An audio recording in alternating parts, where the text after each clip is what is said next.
샬롬. 오늘 함께 나눌 하나님 말씀은 사사기 18장 14절에서 31절까지의 말씀입니다. 말씀을 함께 읽습니다. 그리고 라이스 땅을 정탐하러 갔던 5사람이 그들의 형제들에게 상황을 설명했습니다. 이들 집안에 에봇과 드라빔과 조각한 신상과 녹여 만든 신상이 있습니다. 이제 어떻게 해야 할지 잘 생각해 보십시오. 그러자 그들은 그곳에서 길을 돌아서 미가의 집에 있는 레위 사람인 그 청년에게 가서 인사했습니다. 무장한 단지파 사람들 600명이 문 입구에 섰습니다. 그러자 그 땅을 정탐하러 갔었던 5사람이 그곳으로 들어가 조각한 신상과 에봇과 드라빔과 녹여 만든 신상을 집어들었습니다. 제사장은 무장한 600명의 군사들과 함께 문 입구에 서 있었습니다. 이들이 미가의 집에 들어가 조각한 신상과 에봇과 드라빔과 녹여 만든 신상을 집어들자 제사장이 그들에게 말했습니다. 무슨 짓이냐? 그들이 그에게 대답했습니다. 조용히 하시오. 우리와 함께 가서 우리의 아버지와 제사장이 되주시오. 한 가정의 제사장이 되는 것이 좋소? 아니면 이스라엘의 한 지파, 한 가문의 제사장이 되는 것이 좋소? 이에 제사장은 마음이 기뻤습니다. 그는 에봇과 드라빔과 조각한 신상을 가지고 그 백성들 가운데 끼어서 함께 갔습니다. 그들은 돌아서서 떠났습니다.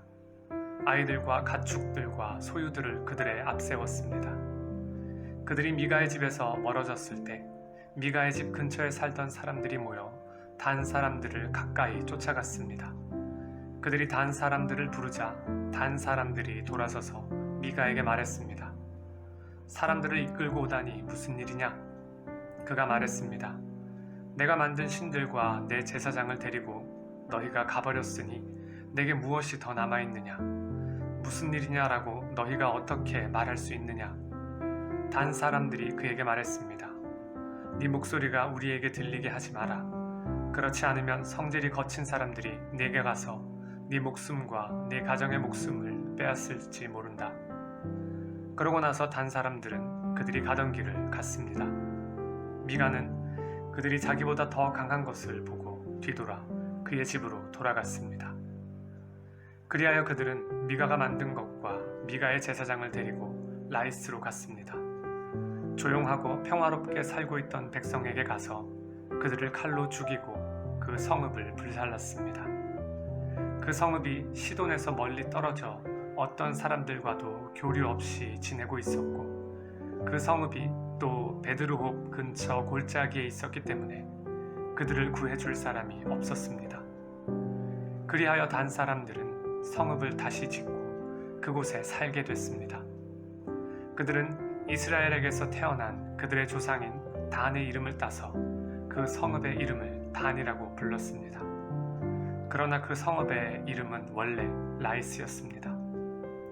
거기에서 단지파는 우상을 세웠습니다.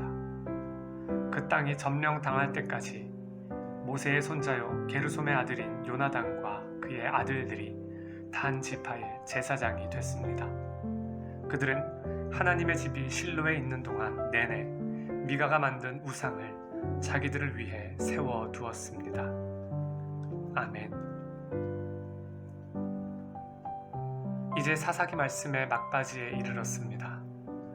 이스라엘의 마지막 사사였던 삼손의 죽음 이후 이스라엘의 영적 상태는 더욱 암울한 상황으로 치닫게 됩니다.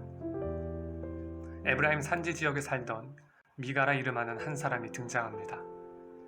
미가에게는 개인 신당이 있었고 그곳에 에봇과 드라빔을 모셔두고 자기의 한 아들을 제사장으로 세웠습니다.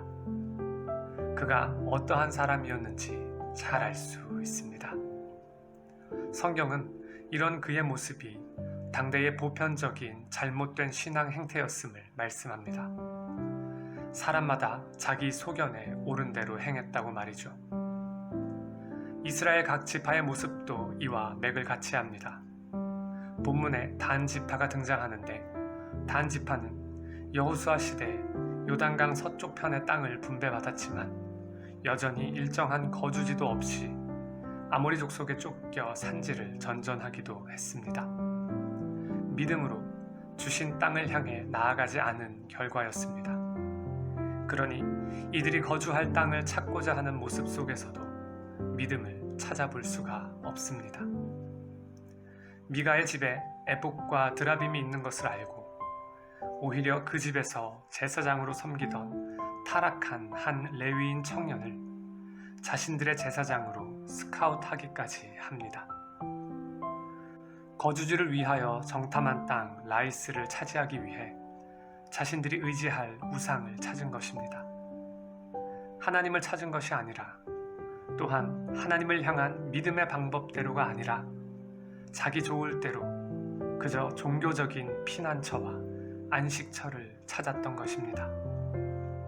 그리고 그 땅을 점령한 후 또 다른 우상을 만들어 세웠고, 성경은 그들이 계속하여 하나님을 섬긴다 하면서도 우상을 겸하여 섬기는 거짓된 삶을 살았음을 기록하고 있습니다.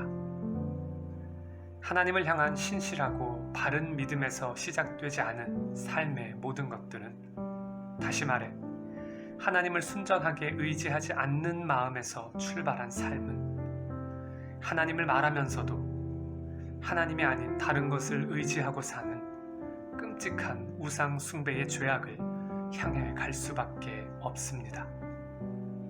매일매일 말씀을 통해 우리의 삶을 거울과 같이 비추어 보고 하나님 앞에 도우심을 구하며 기도해야 할 이유가 바로 여기에 있는 것입니다.